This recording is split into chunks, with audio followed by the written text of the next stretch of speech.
Hi, everyone. Welcome to A New View. I'm Lee, and I'm here with Shira, Kim, and Juji. We are four friends, speakers, and professionals from different cultures, backgrounds, and age groups coming together to offer healing and inspiration. Today, we're delving into the fact that we as humans are multifaceted. There is so much more to us than meets the eye. Wouldn't you agree, ladies? Uh-huh. Very much so. I think we tend to simplify other people. Like it's still the don't judge a book by its cover scenario, you know. We tend to like meet people, look at people, observe things, and just like think we know what's going on. Sometimes really, really quickly, which is so ridiculous. Because if you think about your own self and how many layers of complexity we have, everybody has that. Like every human being on the planet, doesn't matter who you are, we've all been through a lot of things. We're all made up of genetics and nurturing and our own experiences. And there's so much to us. And I think that's where the curiosity sort of comes in, because when I meet people, I think I used to probably try to sum them up really quickly. And now it's more like I just ask them questions about like if I hear an accent or something, I'll say, were you born here? And then they'll say, oh no, I was born in, Yugoslavia, whatever. And I'm like, oh my God, that's so fascinating. And then like the more you dig, the more you realize like, oh my God, you thought they were one thing, but they're totally other things. Absolutely. I have a thought in my mind that I remember from being younger, and when that kind of hit me, and that's being in school, in elementary school. And, when you're in school, you see your teacher every day. It's the same place. It's the same, whatever. They're always behind the desk. They're always doing teachery things. And there was a time where I saw a teacher outside of school somewhere. I don't know if it was at the movies or at a restaurant, but I was like, oh my God, like they have a life. They have a life. In my head, they belonged in the school. Always. I mean, I'm sure I was very young.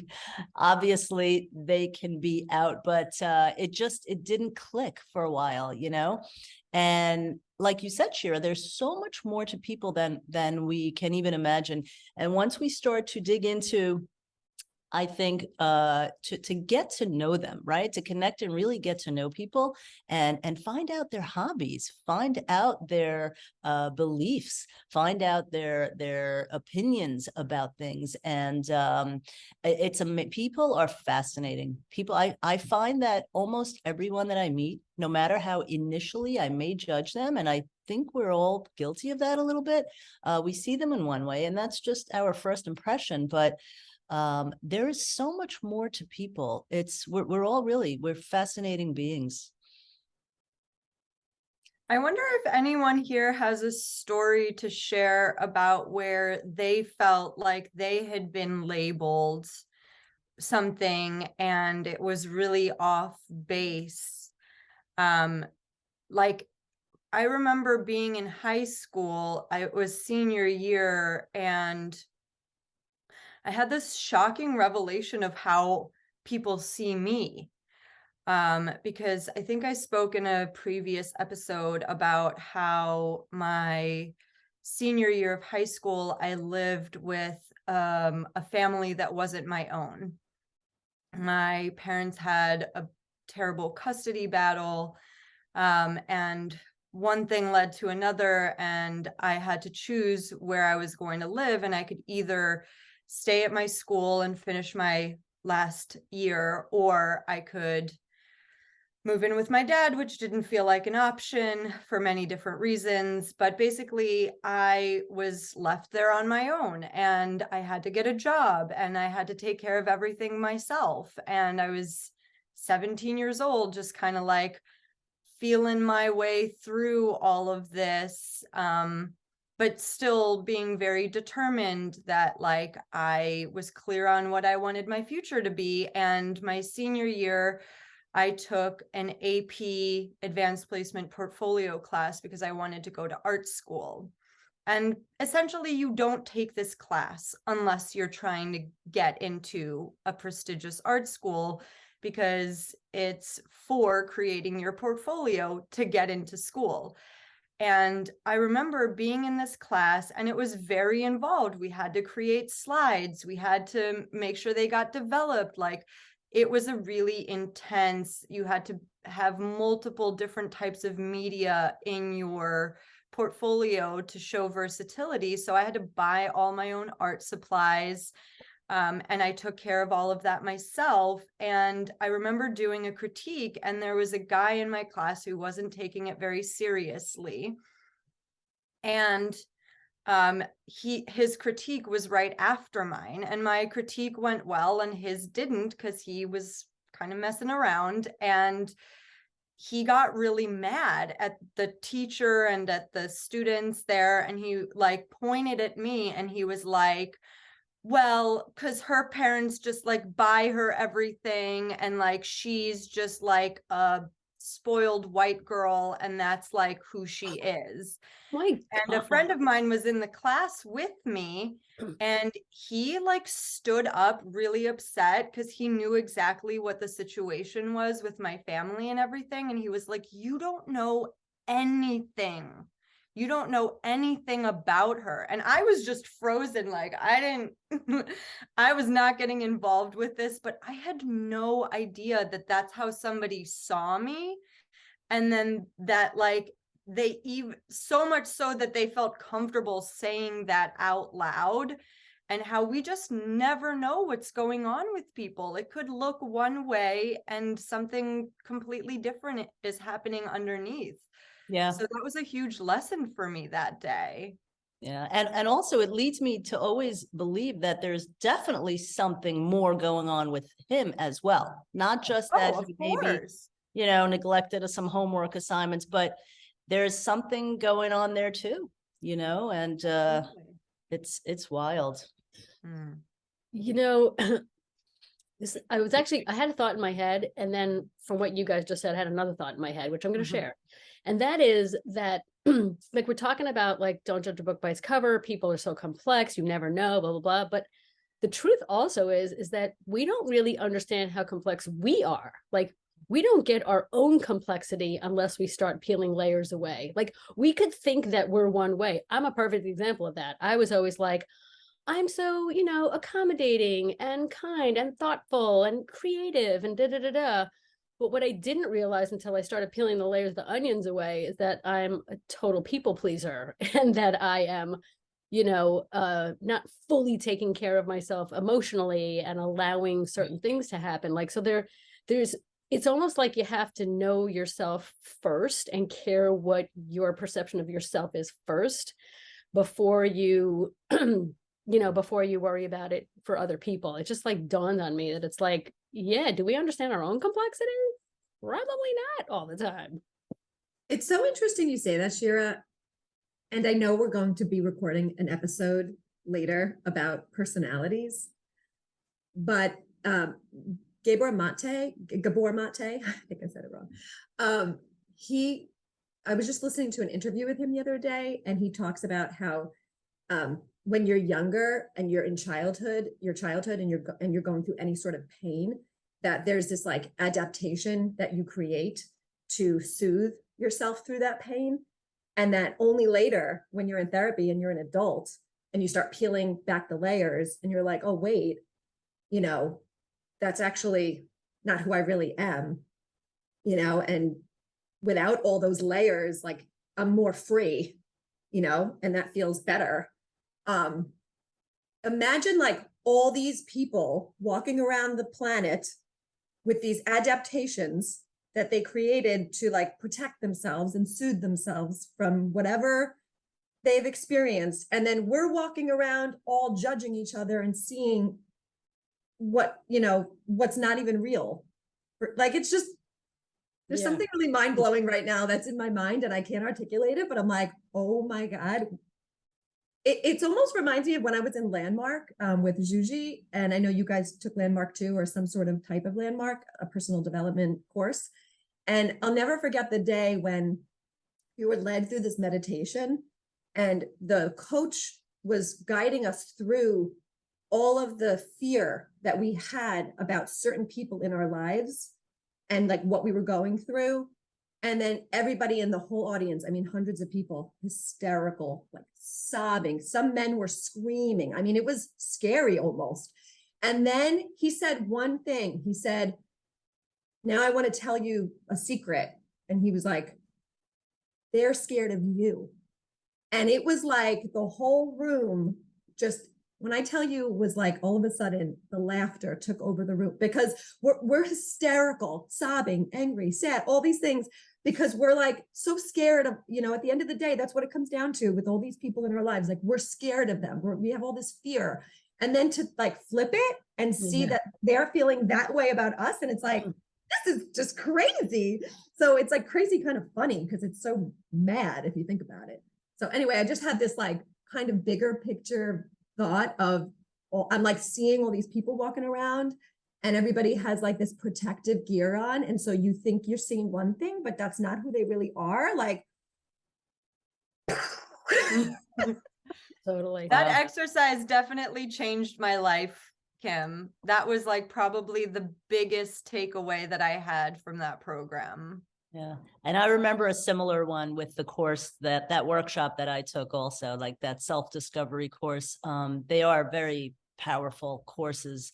But Kim, you know, it's interesting about the, you know, maybe we had it all wrong. You know, we have it all wrong in our heads about, you know, other people and how we think of them, or, you know, and it's so easy, I think, to very often just also look at people that have things we may not have, or a life that we don't have. And it's kind of easier to almost be like, they have it all. They have money, which translates into they have no problems, which, you know, of course, at this point in our life, we know that that's not the case.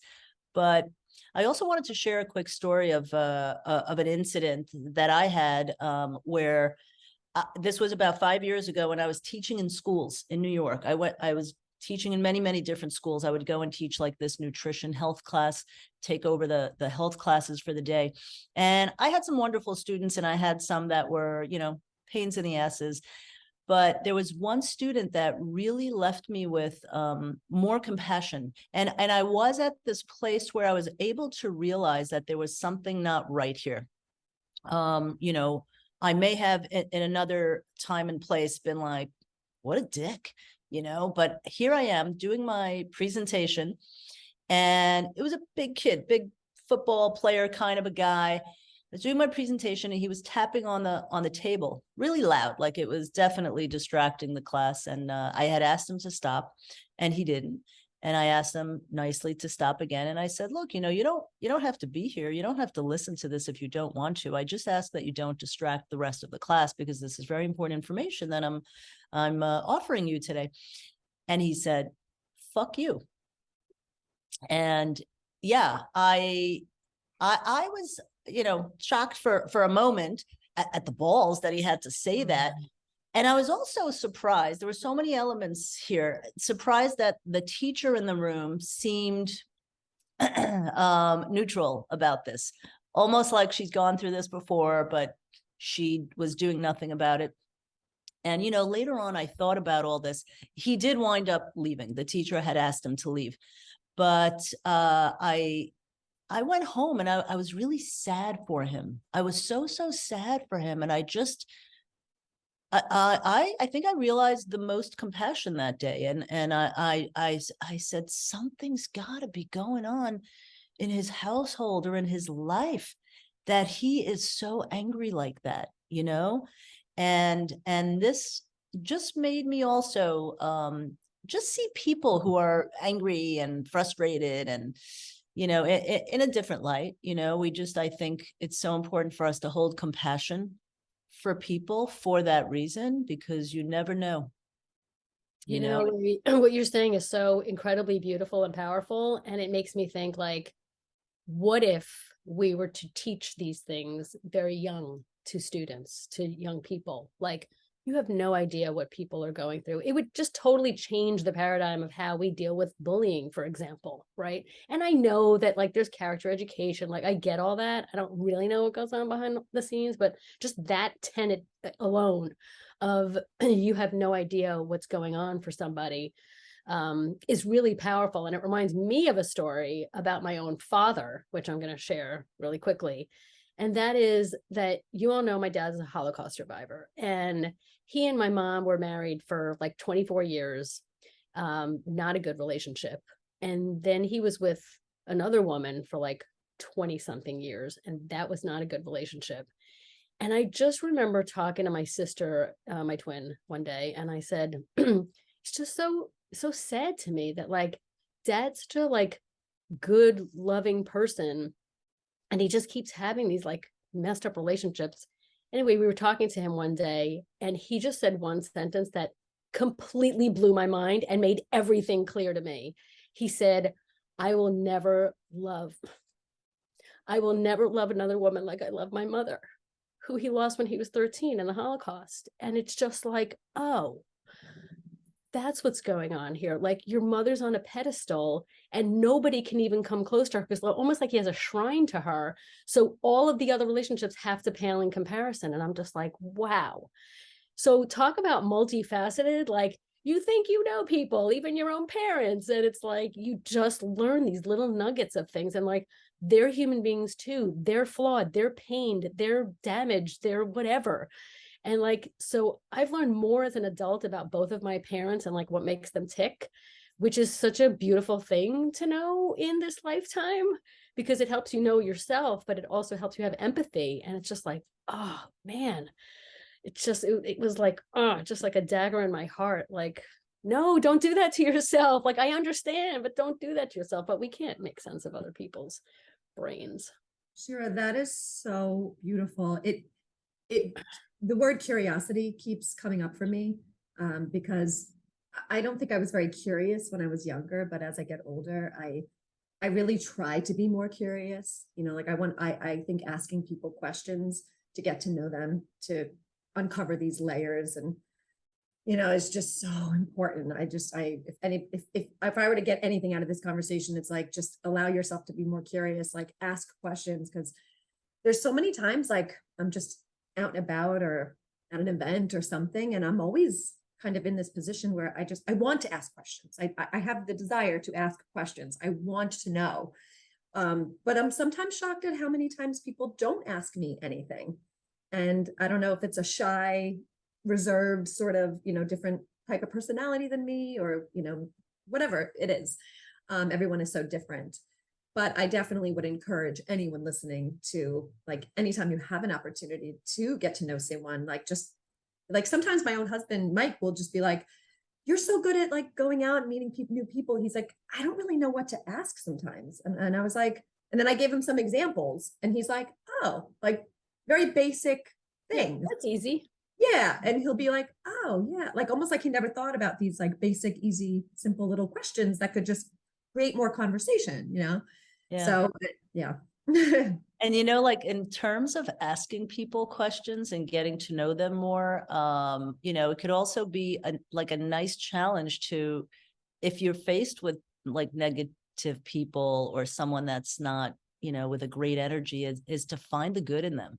Because when we do ask questions, get to know them, we can get to the heart of them. And I think when we get to the heart of the person, people soften up, people change. We can make such a shift in ourselves and in people. And it's so interesting also that you said, Kim, that sometimes you're with people that don't ask you questions. And I don't necessarily think it's because they don't care. I think people are a little bit ignorant about that. I think a lot of people, you know, maybe it's more of a natural thing for some people to just, people love to talk about themselves, you know, and I've learned that in sales from many, many, many, many years, but people just do. People love, once they feel comfortable with you, is to tell you about everything. And I think they sometimes don't even realize. I've caught myself sometimes having a conversation with a friend or people that I do know, and later on been like, you know, I never did ask her how that vacation went. Or I never did, you know, like, so a lot of food for thought there. Yeah, well, we all want to be seen and heard, right?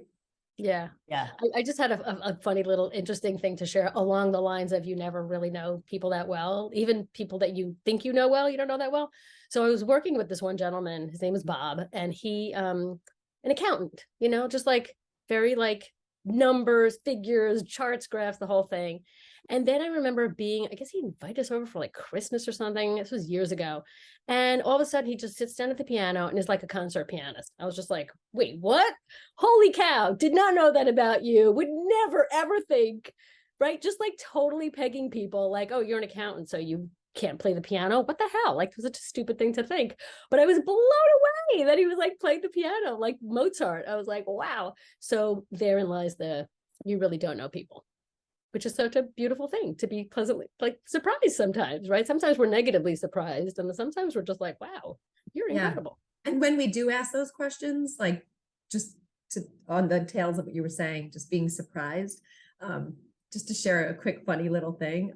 Somebody Mike knows, my husband, works in an office and his boss is Irish. And as you guys know, I have this really deep Irish connection because my brother-in-law is Irish and my sister and her family now live in Ireland. So it's like my second home now.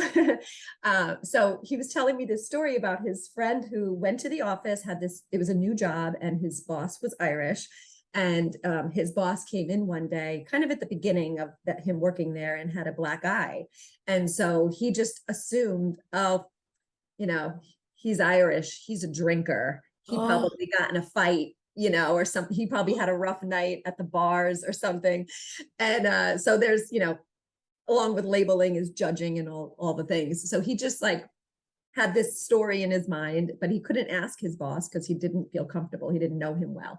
So time went on, and the boss would come in, and he'd have a really bad, something happened to his neck, he'd be all jacked up. And then like another week he'd come in and he had like bruises on his arm. I mean, it was like one thing after the next. And after about a month or two, he got more comfortable, and he was like, I have to ask you, like, is everything okay? Like, what's going on? Like, and the whole time he was like, he just had this story that the guy was a drinker and had massive like issues at bars, like had this whole other kind of life, like outside of the suit, and it turned out that he's like not pro, but like a very athletic rugby player. And that's his whole life outside of work is rugby.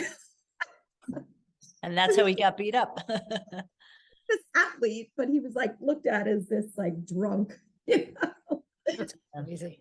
Those stereotypes. Yeah. cracked me Yeah. up. Yeah.